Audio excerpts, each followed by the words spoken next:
Welcome back, everyone, to the Creators Spotlight here on the Spotlight here on Fightful.com. I'm still Jeremy Lambert. That is still Steven Jensen. And as you see below us, the winner of the West Coast Pro Wrestling West Coast Cup 2022, a West Coast legend, Titus Alexander. Oh. Titus Alexander, how you doing, man? I wouldn't say a legend, but I'm doing good. I'm doing good. Come on, you could be a legend. Everybody is a legend in their own mind. I feel like I'm gonna call you a legend. All right. Oh, I appreciate you. We appreciate you joining us here tonight. Oh, thank you guys for having me, man. So we were talking a little bit off air, and I put over Steven Jensen as this is the king of the indies right here. Jensen watches everything from the indies, and I force him to watch WWE. And then I start to learn more about the indies just by proximity of doing this show. And I started learning more about you from your match against Will Ospreay earlier this month. And like I watched that match and I was like, this Titus Alexander guy, he's amazing. Like he's fantastic.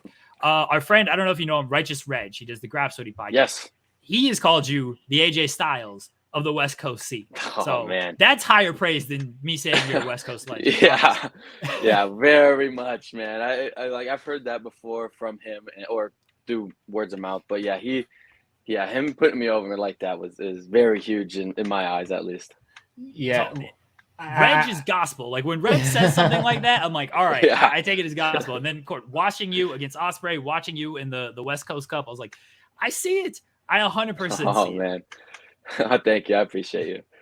Yeah, I wanted to jump in right on that, actually. Like guys like Ospreay and AJ Styles, I can definitely tell that you take some type of influence from those type of wrestlers. Are those two names you would bring up as like big inspirations to you personally? And is there some other names you'd throw out there that is like really kind of molded what your style has become?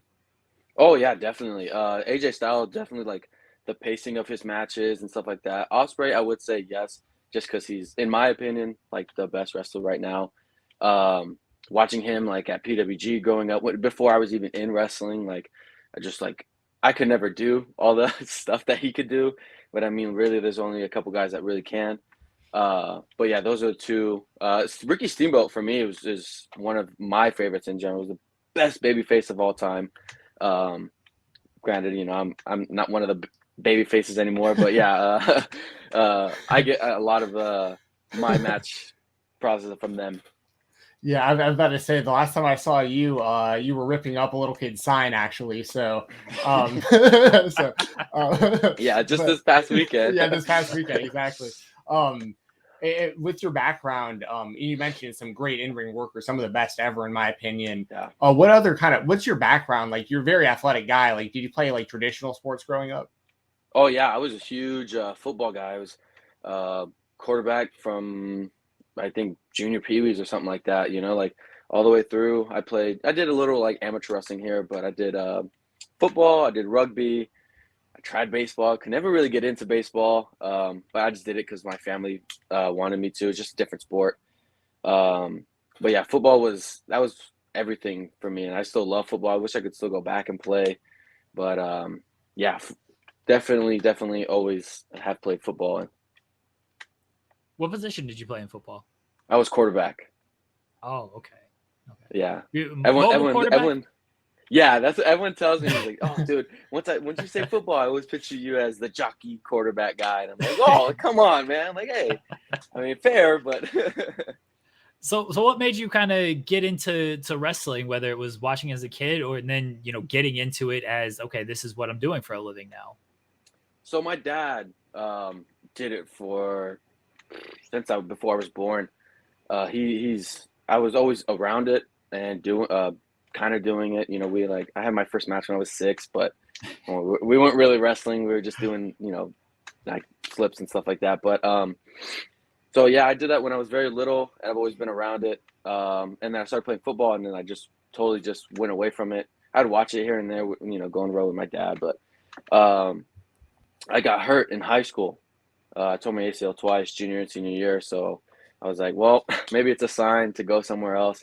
And my dad was like, hey, you know, you still want to train for wrestling? And I was like, sure, I'll try it. And then my sister was just getting into wrestling at the time. So I was just kind of being her bump dummy and, like, you know, helping her with moves that she can do and stuff like that. and then we did a little practice match, and then the rest is history, I guess.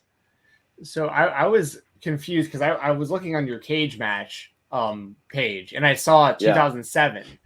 And I was like, yeah. And then I saw a gigantic gap, and I was like, is this a mistake? So that would make sense though. So you were wrestling well before you like really were doing it like in recent years. You've always been involved. Yeah. My dad, like I said, he's been doing it since I think my sister was born, and then try to get us into it. We did it for a little bit, and then sports just came around, so we just focused on that pretty much, and we were doing pretty good, and then wrestling just kind of took over, man. I wanna ask about the WWE experience. You did a shot on 205 Live against the Singh brothers. What was that like? It was awesome. It was kind of just random. It was, number one rule is always bring your gear. And at the time, I was doing a lucha character named El Matizo, which means half-breed, I think. And they were feuding with the Kalisto and Sin Cara, I think. And they were like, hey, we need local luchas. Who has a mask? And one of the other guys raised his hand, and I raised my hand right quick. And they're like, okay, you guys go get your masks. And they brought these like weird, like, they weren't even masks. They were like just things that go over your eyes. And I was like, I don't think that'll work. So let me go get my mask. And then we did that. But working with the Singhs, it was very cool.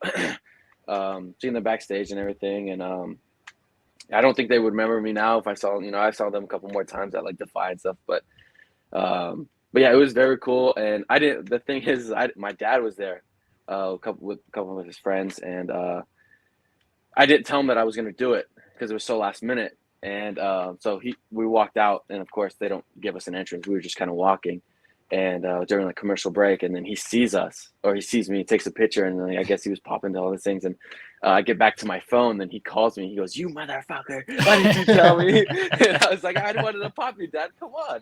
I was like, "That's a big moment. I don't want to like spoil it. I want you to stay and watch it." And then he goes, "Yeah, dude, that's fucking so cool." And then of course we talked about it and everything. But yeah, that's how that came about. So was that to even get kind of your foot in the door to be in the position to have your gear and have the mask? So this match happened in 2019. Was your pro debut 2018? Like technically? Yes. Okay, so it's only about a year or so into your run, and they were in California for that show. So, how did you even like get into that position to even be there to? And I know wrestling's in town and all, but like just kind of connections amongst maybe some of your peers, and you got to meet some people, and you kind of right place, right time. Yeah. So a couple of people that actually work for WWE are students of my dad. And he's like one of the head trainers there, or not trainers, head referees. I'm sorry. And he was like, "Hey, we're gonna be in Sacramento, which is my hometown." And he's like, "Do your kids want to do background work?" And he was like, "Sure." And we filled up all the stuff, and then we finally went, and it was a very cool experience. It's like you're sitting in catering with all these guys like you watch growing up, and you're marking out from like it was cool to see like Dolph Ziggler and Finn Balor like just eating rice and chicken and stuff like that. We're like, I was sitting there like, oh Jesus, like it was very cool. But just having people there that knew like my dad from the local area, guys like Timothy Thatcher who's trained by my dad, John Morrison, like the ref that was there that gave us the hookup, a couple other people, but yeah, just people that we knew in WWE gave us the hookup, I guess. Is that a goal of yours, whether it be AEW, WWE, but to, for the next level to get to one of those spots? Yeah. I haven't really thought about that. I know I probably should, but right now it's just about making money and, living out my dream, just doing this as a job. And right now I am, and I'm having fun with it. There's other stuff that I would love to do on the indies right now. So that's quite really, I haven't really thought about it. I see some of my friends getting signed and do all this stuff, but I'm loving what I do right now. I want to go to Japan. I want to go to Mexico. I want to go to Canada. I want to go all these Europe. I want to go all these places. So that's all I want to do right now. Yes, that would be an end goal of mine. It's one of those companies, but right now I mean, if it happens, it happens. But if not, then... yeah. Well, I mean, I'd imagine it's very it's an optimistic look right now with like the changes going on in the WWE for a lot of the indie talent right now, and like knowing that like the options really just opened up even more so than they already were. There's a lot of places to work currently, and AEW is always a big option, but now it's like if they're going to start focusing on independent talent again, that's huge. I think for a lot of people, yourself included. Definitely. Thank you.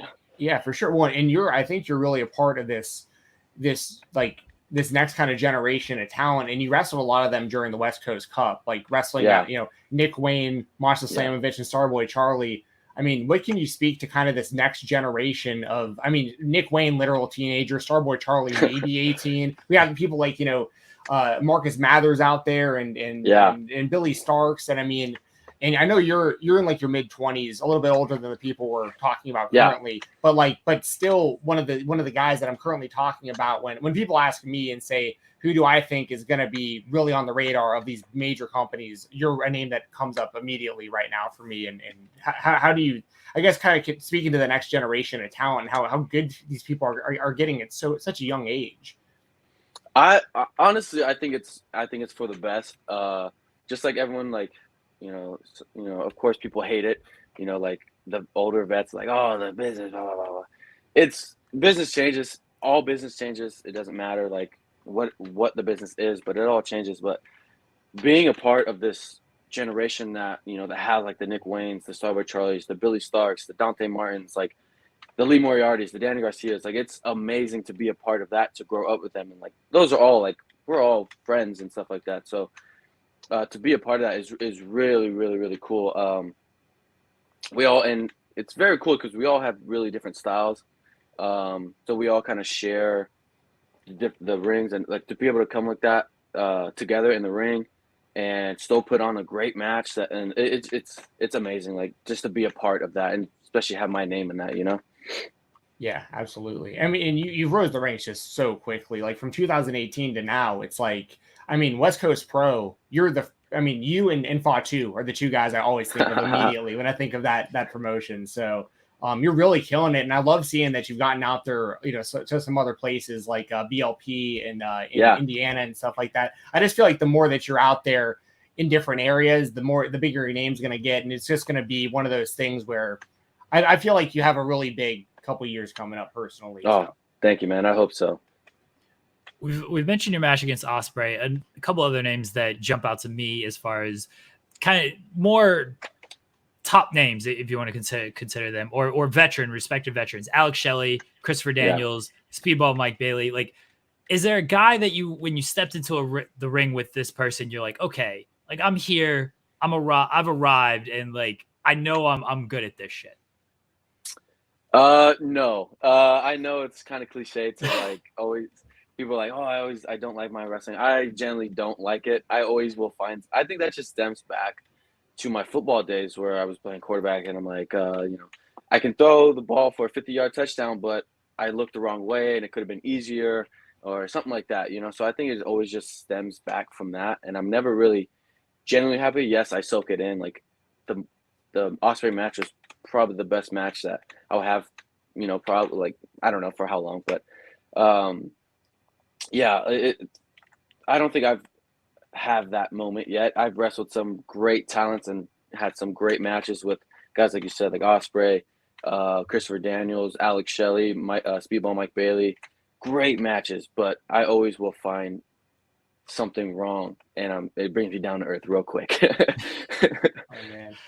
That's just being a perfectionist right there. It's just finding, even if it's the greatest match ever to other people, it's like, no, could have just done this step a little bit differently, and that's it. So I respect that mindset. I personally, being in the ring with those guys, I would just be like, all right, well, I'm here. Like I don't know if they've requested you, but obviously they got to have some type of respect for you to be like, yeah, this is the guy I want to wrestle. Because when they come into these shows, pretty sure they can like kind of call their own shots with this stuff.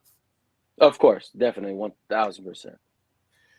I mean, that has to make you feel a little bit good that it's like, okay, like, Alex Shelley is requesting to wrestle me for this indie spot that he's doing. Like that says something about me. So the thing with Alex Shelley, and it was very cool because when I wrestled Shelley, I wrestled him 2 nights in a row, right? We did this West Coast Pro and Prestige combined show 2 nights in a row, where one was in the Bay, one was in Santa Cruz. I wrestled Shelley in a singles match on Friday and beat him for the Prestige belt, and then lost it the next night in a triple threat, which whatever, right? But just to even like have him be like, yeah, sure, I'm cool with that, you know, like it was very, very, very just cool. Like I was like, damn, really, he'll let me like do that? Like that was fucking dope. But I'm sorry, I don't know if we You can say whatever you you can want. curse. It Okay, doesn't matter at all. Okay, cool. A question I had for you about your in-ring style and your moveset, the Sweet Time Driver.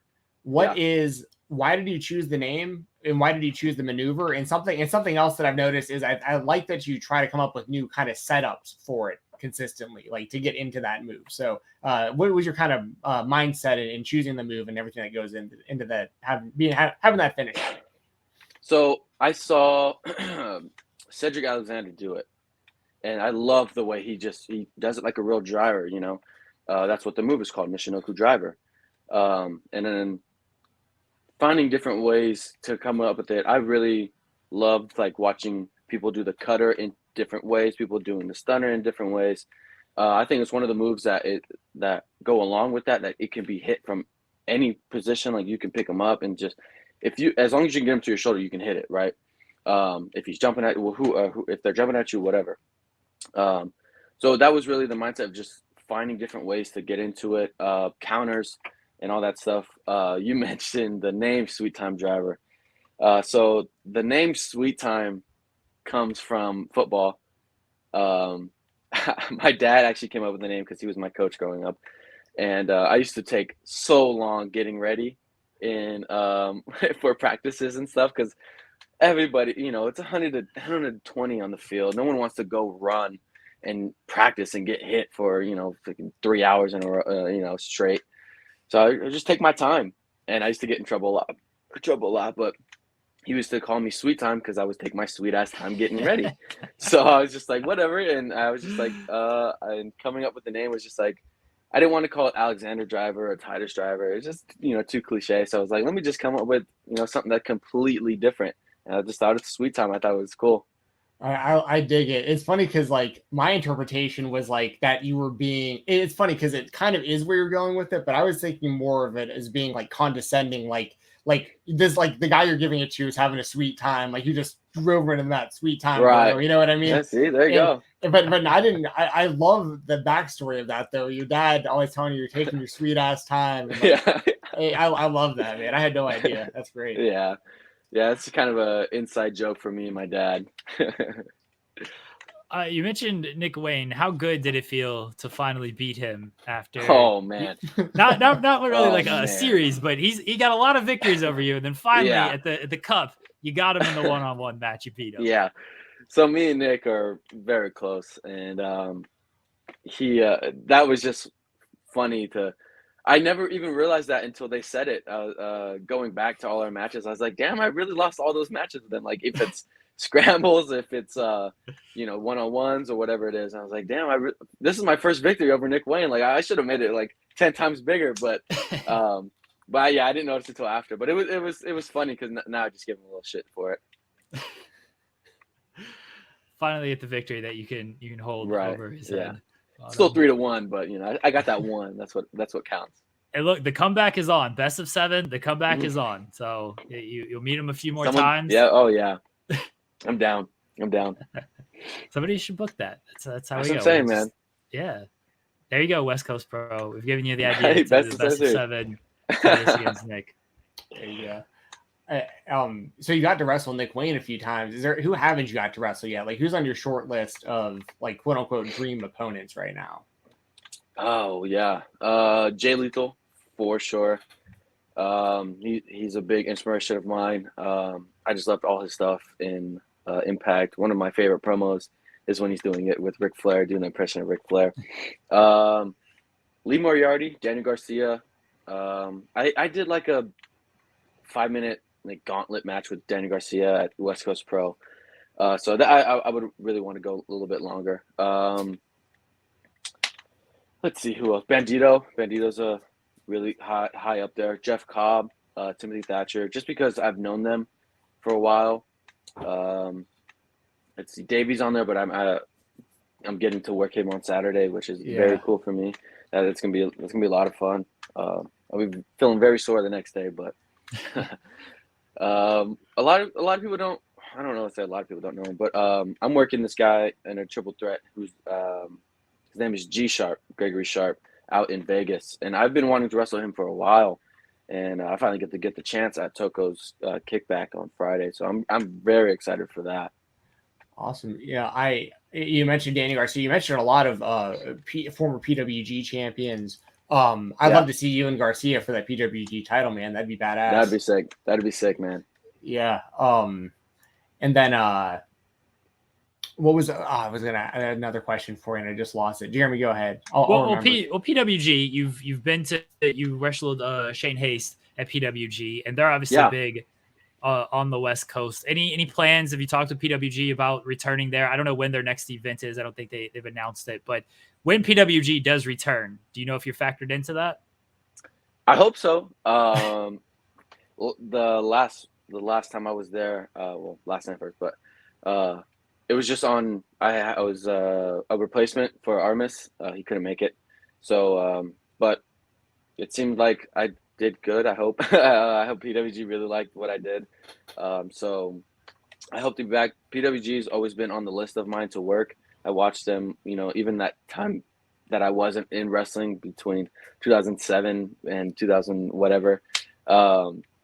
I was watching them and their highlights and stuff like that. It has always been a dream of mine to get there, and I did. And I love to come back to work, whoever it is that they would want me to work. But yeah, it was an awesome experience. So I hope to be back. And I remember I was going to ask you, because you mentioned Davey's coming up this weekend. Do anything different to prepare for Davey Richards, given his reputation in ring style?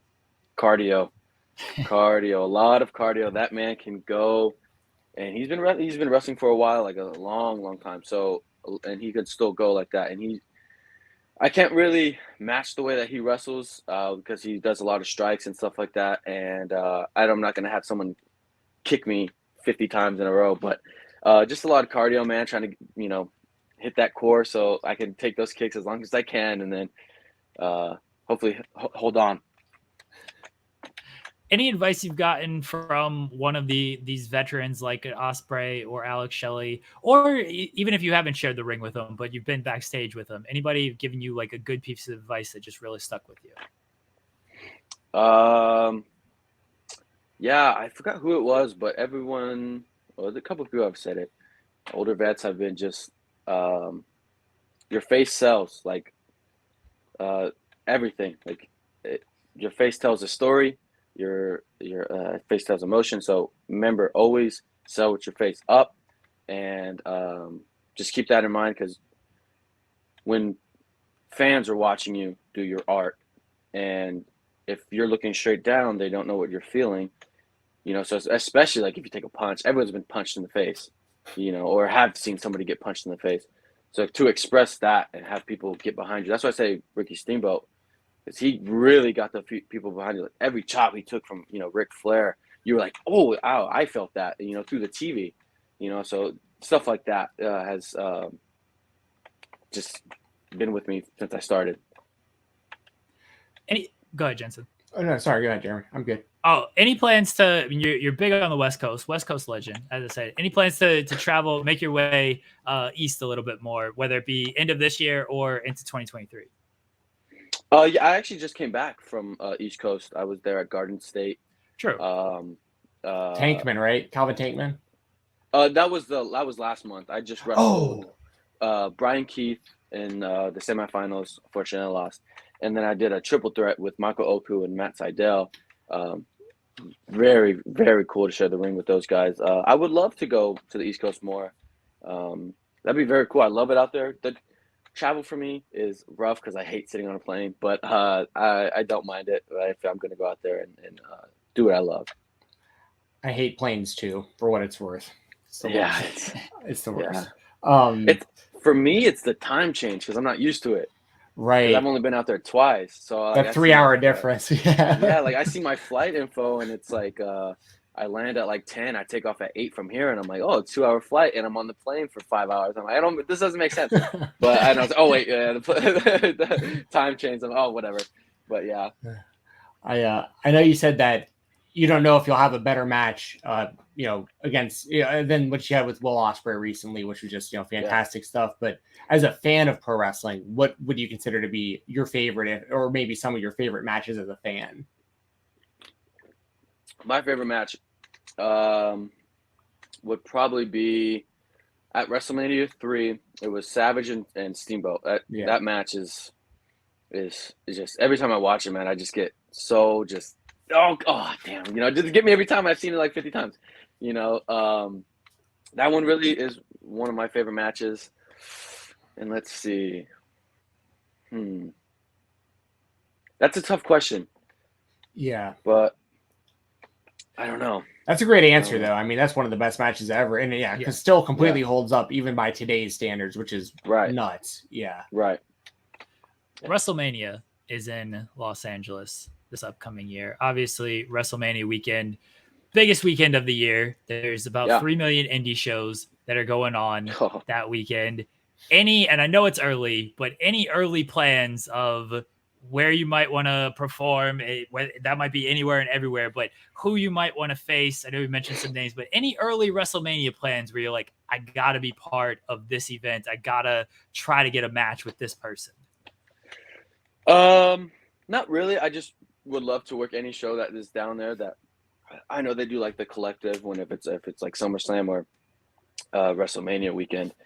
So honestly, just to be on the shows down there would be very cool. I love, especially in LA, I don't have to fly anywhere. I just drive. It's not a bad drive, and I get to hang out with my friends and see very dope wrestling. I've actually never been to a WrestleMania, so I kind of want to go next year just to see.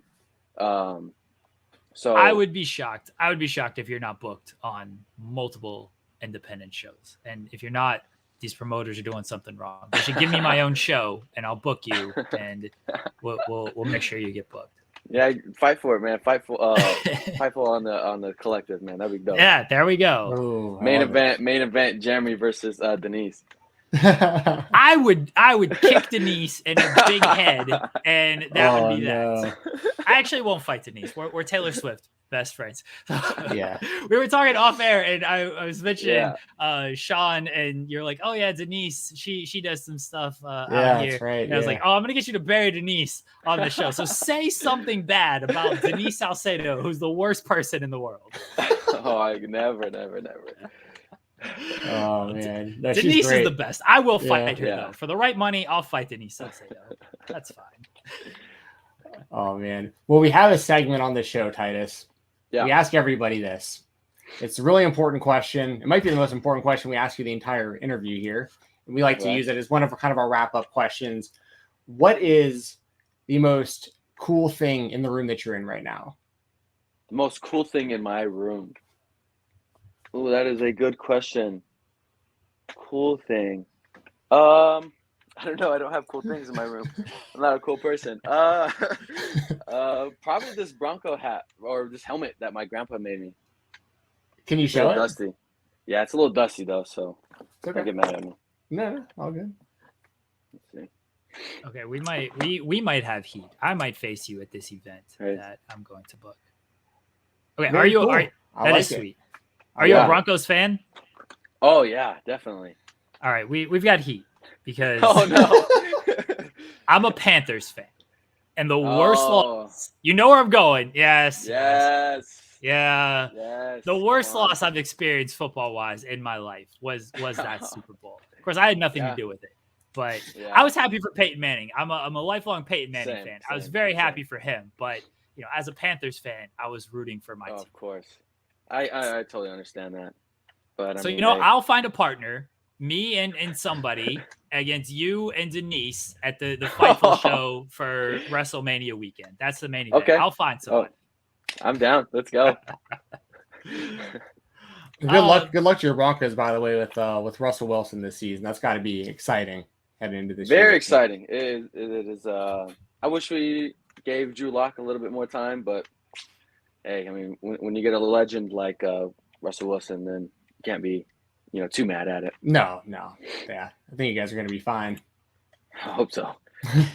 A rough couple of years lately. So. You got the Super Bowl though. Yeah. Okay. Well, now I have another question. Are you a sports fan other than just football? Yeah. I love watching like UFC and boxing and rugby because I played it for a couple of years and those. I'm starting to get into soccer. I just never grew up on it, so like I could never watch people run for 3 hours or whatever how long they play. So but I'm starting to get into that. Baseball is hit and miss. I have to go to a game. Like I can't watch it on TV. It's the most boring thing.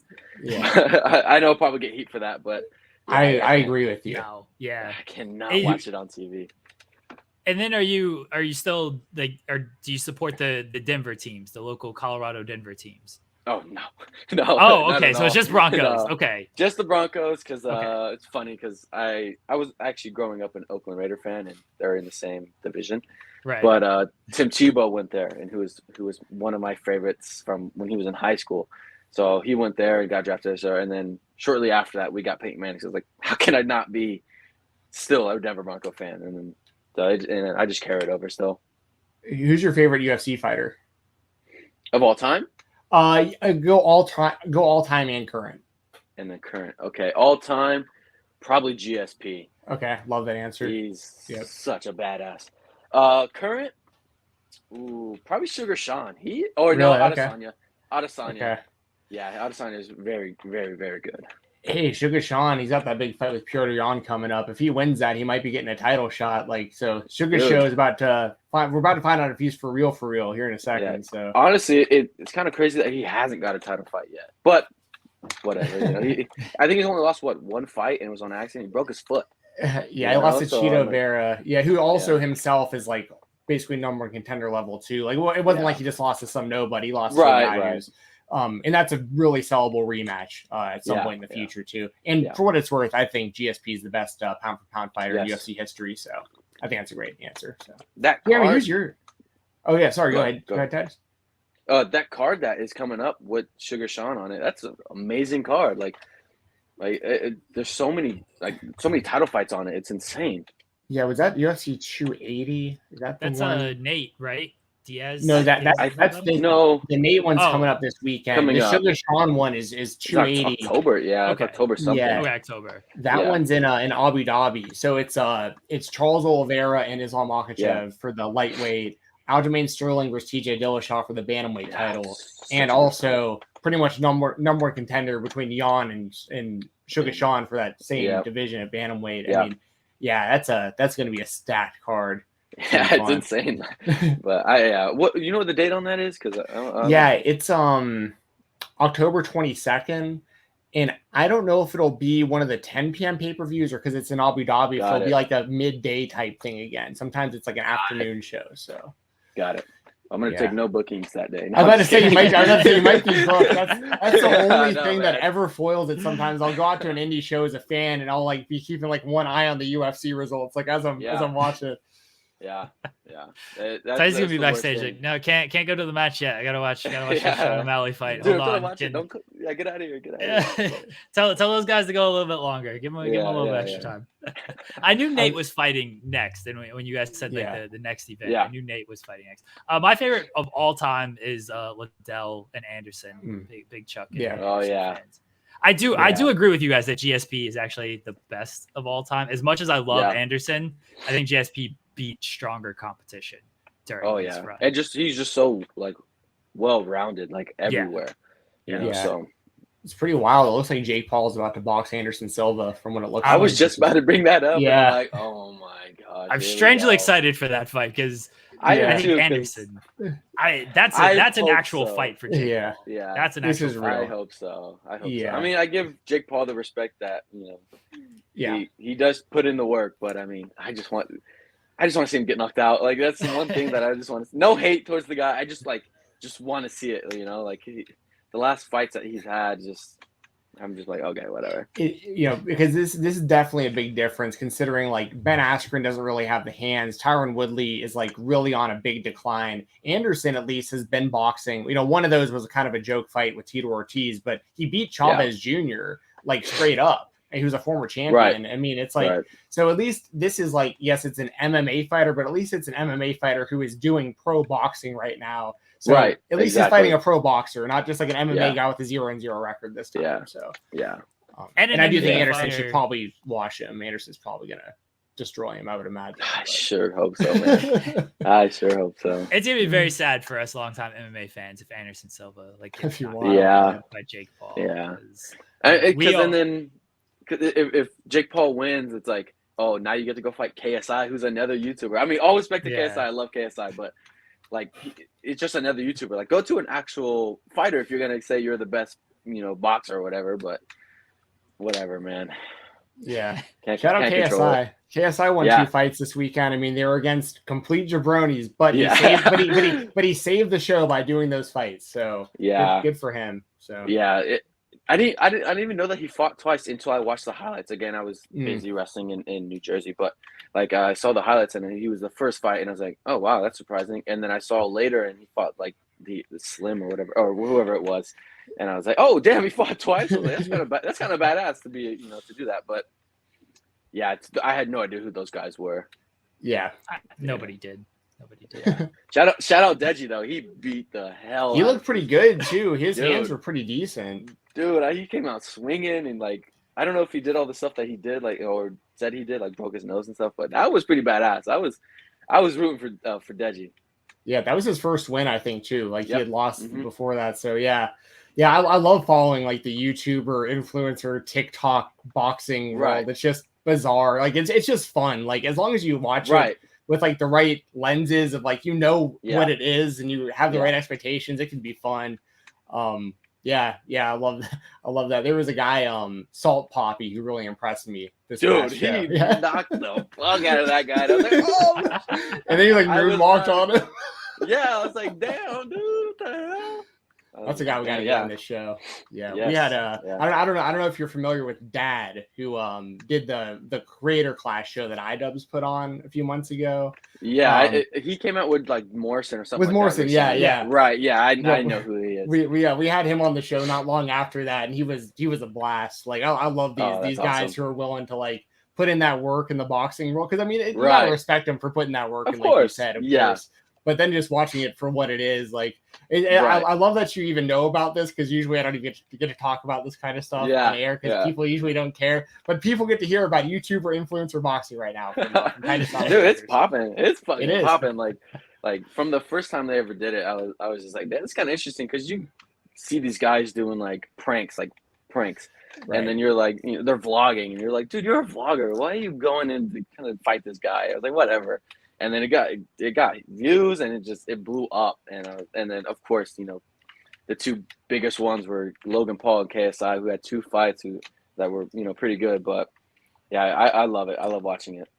Those fights sold out like stadiums, like arenas, which is insane to me. 20,000, It's like, I'd never heard of these guys until they did this boxing match. But everybody, this was a few years ago, but like everybody's talking about this boxing match. It's like, all right, I'm gonna watch. Like, it seems like it's a big deal. It's in this packed arena. I was like, sure. Yeah. This what it's become, and I love these kind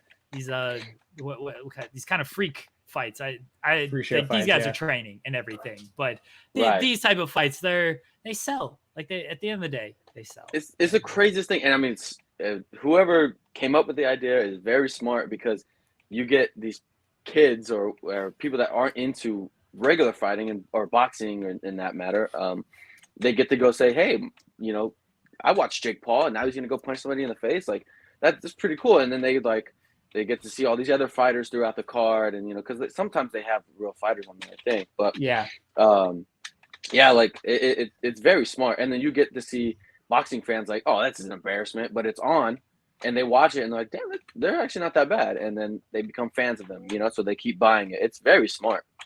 Yeah, I agree. Especially when it's like the YouTube world can be very fickle, because it's all based on how many views you're getting. So like, exactly, if you're on the decline and your fan base is kind of starting to bail on you, a lot of them Yeah. don't have like a lot of substance beyond like the videos they make. So Yeah. if they can like take that energy and like turn it into having some sort of a boxing career, Yeah. like it's, you know, it seems to be a pretty good second life for, because I mean, Logan Paul, yeah, he's super famous, but like, who knows what his like YouTube career looks like in like today's landscape. We know he's like Right. way big now he's a WWE superstar, for heaven's Right. sake. I mean, Right. it's unreal.